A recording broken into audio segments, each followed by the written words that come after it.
Morning. It's Wednesday morning, July the 27th, 2022, and it's a joy to be able to share some thoughts with you from the scriptures today. I'm Pastor Mike Custer, the pastor at Bible Baptist Church in Grand Forks, North Dakota, and this morning we're going to read Proverbs chapter 26, verse 21 and 22, which again are on related subjects.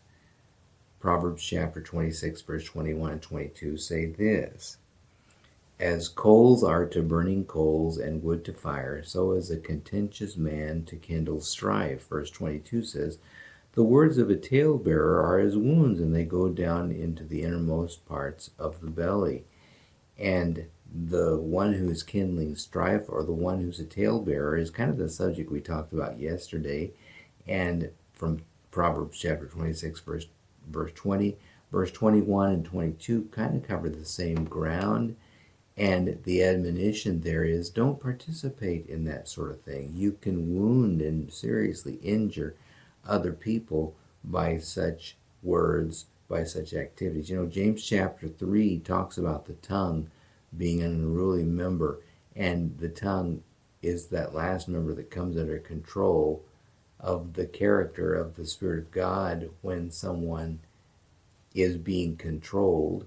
But the tongue can no man tame, and the Bible says it's a little fire, but it kindles a great matter.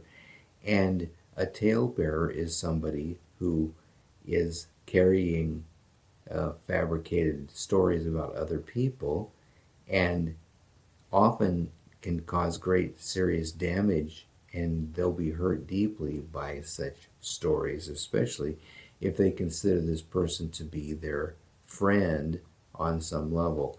Let me read these verses again. As coals are to burning coals and wood to fire, so is a contentious man to kindle strife.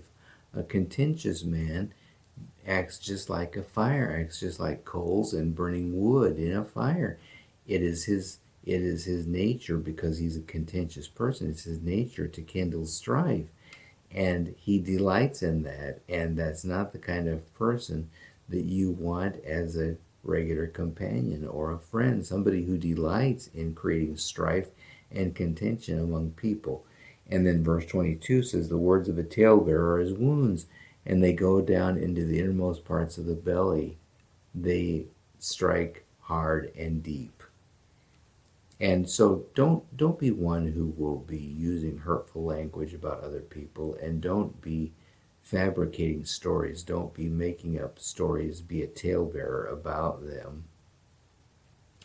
If you want to just major on truth, there is enough about truth that will be damaging to a person's life and character and ego without having to fabricate tales. The fact of the matter is, though, that there are plenty of things, even though they be true, we shouldn't talk about them.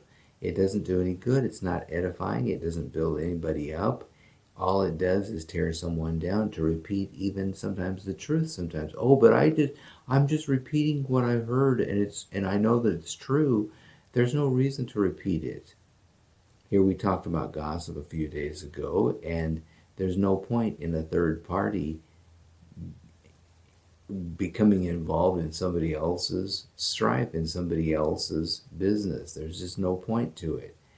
And we can often do more damage by saying words than if we just kept silence and didn't say anything.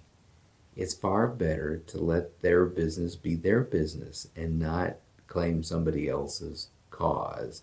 And so don't be a talebearer. Don't be one who puts coals on a fire. Don't be one who feeds a fire with wood and keeps it alive and keeps it burning.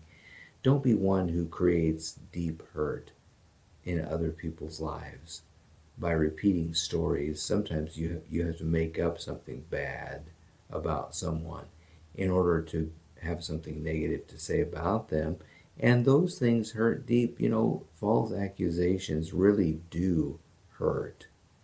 And true accusations can be hurtful enough, but if somebody is accused of something that they didn't do, that's even more diabolical and even more devilish and hurtful than if it's something that they did that was found out.